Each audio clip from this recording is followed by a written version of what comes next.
자, 반갑습니다. 건너보스 김건입니다. 자, 오늘은 구독자분들이 많이 요청하신 스쿼트 자세에 대해서 조금 더 심도 있고 전문적으로 설명드리기 위해서 저희 친형이 운동 전문가이기 때문에 저희 친형을 이 자리에 모셨습니다. 오늘 1일 강사로 초빙하겠습니다. 자, 박수. 반갑습니다. 저는 건우의 친형이자 운동 전문가로 활동하고 있는 김승범이라고 합니다. 일단 스쿼트를 설명하기 전에 모든 웨이트는 수직전과 완전 가동이 기본으로 세팅이 돼야 됩니다. 이 두 가지 개념을 가지고 웨이트 트레이닝을 바라볼 때 우리는 좀 더 효율적인 운동을 할 수 있고 폭발적인 성장을 이뤄낼 수 있습니다. 먼저 자연스러운 움직임을 바탕으로 한 풀 스쿼트를 항상 구현하셔야 됩니다. 제 생각에는 스쿼트 깊이에 따른 논란이 많은데 저는 가장 기본을 풀 스쿼트라고 생각하는 이유가 뭐냐면, 첫 번째는 우리 몸의 자연스러운 움직임을 그대로 구현한 스쿼트이기 때문입니다. 풀 스쿼트를 하게 되면 하프 스쿼트랑 다르게 사람들이 깊이 앉으면 무릎에 부담이 많이 된다고 생각하는데, 오히려 깊이 앉았을 때 무릎과 허리 토크가 훨씬 덜 걸리게 되고 부상 위험이 낮고 효율이 좋아지게 됩니다. 두 번째는 풀 스쿼트를 해야지만 과부하를 적절히 가할 수 있습니다. 그 전에 과부하라고 하면 우리가 조금 더 자기 몸에 큰 부하를 가하는 건데, 과부하에 세 가지 요소가 있는데, 첫 번째는 무게, 두 번째는 횟수, 세 번째는 쉬는 시간이라고 생각합니다. 이 세 가지를 측정하기 위해서는 객관성이 필요하고, 그 객관성을 확보하기 위해서는 풀 스쿼트로 앉아야지만 과부하에 대한 효율을 가져갈 수 있다고 생각합니다. 첫 번째로 중요한 거는 저는 파지라고 생각합니다. 바벨을 바로 짊어지는 어깨 위에서 단단한 파지가 되지 않으면 가벼운 무게를 짊어지더라도 이게 흔들릴 수 있습니다. 그래서 파지가 단단하면 무거운 무게를 짊어져도 안전한 느낌을 받아서 기쁜 스쿼트를 할 수 있습니다. 파지를 하실 때 그립 넓이는 어깨가 유연하다면 좁게 잡는 게 저는 괜찮다고 생각합니다. 하지만 어깨가 불안정하거나 어깨 가동성이 안 나오는 경우에는 넓게 잡아가지고 스쿼트를 하셔도 무방합니다. 저는 조금 좁게 잡고 해보겠습니다.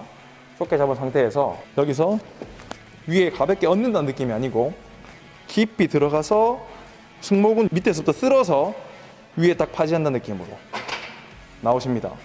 여기서 팔목이 이렇게 꺾이면 어깨 가동성이 조금 안 나온다고 생각하고 넓게 잡으셔야 되고, 팔목이 안정적으로 확보가 된다면 그대로 진행하셔도 좋습니다.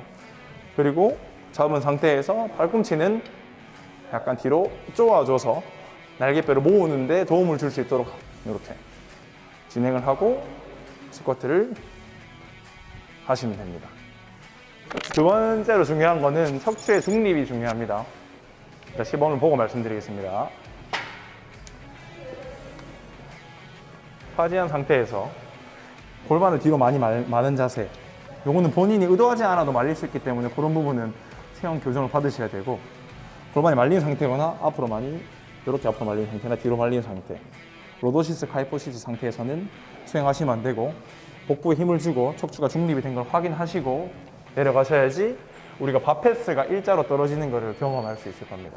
세 번째는 무릎의 외회전을 설명드리겠습니다. 우리가 스쿼트 스탠스에서 다리를 11자가 아닌 살짝 바깥으로 벌려주는 스탠스를 선호하는데, 그 이유는 발끝을 열어줌으로써 무릎을 자연스럽게 벌릴 수 있게 만들고, 바꿔 말하면 골반을 열어주는 거죠. 근데 여기서 저는 좀 더 강조를 해서 다리를 벌린 상태에서 이 무릎 파텔라를 조금 더 바깥으로 돌려준다는 느낌으로 이렇게, 그렇죠. 이 돌아갈 때 다리는 움직이지 마시고 15도 벌린 상태에서 무릎만 살짝 돌려놓으시면, 이점이 뭐냐면 여기 우리 발바닥 밑에 있는 족궁이 살아나게 됩니다. 우리가 발바닥 밑에는 이렇게 아치가 되어 있는데, 이 아치가 죽게 되면 정렬이 모두가 무너지게 되거든요. 그래서 무릎을 돌려줌으로써 아치를 적극적으로 살릴 수 있고 좀 더 탄탄한 지지를 할 수 있습니다. 저는 네 번째가 진짜 중요하다고 생각하는데, 네 번째는 그립입니다. 발가락의 그립인데, 마치 발바닥을 발가락으로 이렇게 꾹 누른다는 느낌으로, 꼭 이렇게 독수리가 먹이를 낚아채듯이 발바닥을 지면으로 이렇게 잡는다는 느낌으로 이렇게 잡아주는 게 중요합니다. 이렇게 잡는다는 느낌으로. 그러면 제일 중요한 게 뭐냐면 장요근을 쓸 수 있습니다. 장요근을 쓰게 되면 우리가 스쿼트 할 때 조금 더 능동적으로 스쿼팅을 할 수 있습니다. 그냥 단순하게 무게를 버틴다는 느낌이 아니고 내가 무게를 데리고 깊이 내려간다는 느낌으로 앉을 수 있기 때문에 그립법이 중요하다고 생각합니다. 마지막 다섯 번째는 세 번째, 네 번째, 다섯 번째가 거의 일맥상통한다고 보시면 되는데 발바닥을 바깥으로 약간 밀어주는 겁니다.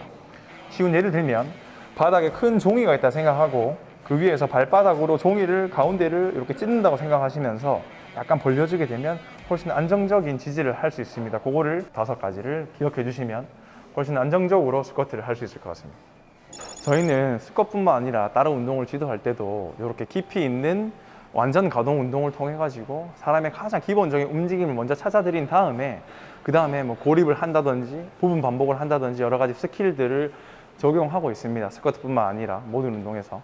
그래서 여러분들도 운동을 바라보실 때 첫 번째는 가장 효율적인 움직임을 바라보셔야 되고 부상이 없이 운동을 하셔야 되니까 그 다음에 목적에 맞는 트레이닝을 세팅하시는 게 비효율적으로 보일 수 있지만 멀리 봤을 때는 가장 효율적인 방법이라고 생각합니다. 저는. 그래서 꼭 그런 방법을 한번 해보시는 것도 좋다고 생각합니다.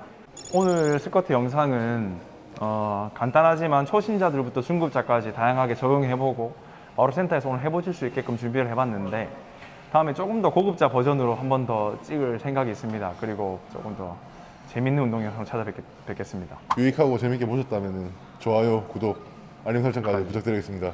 네, 다음에 뵙겠습니다. 감사합니다.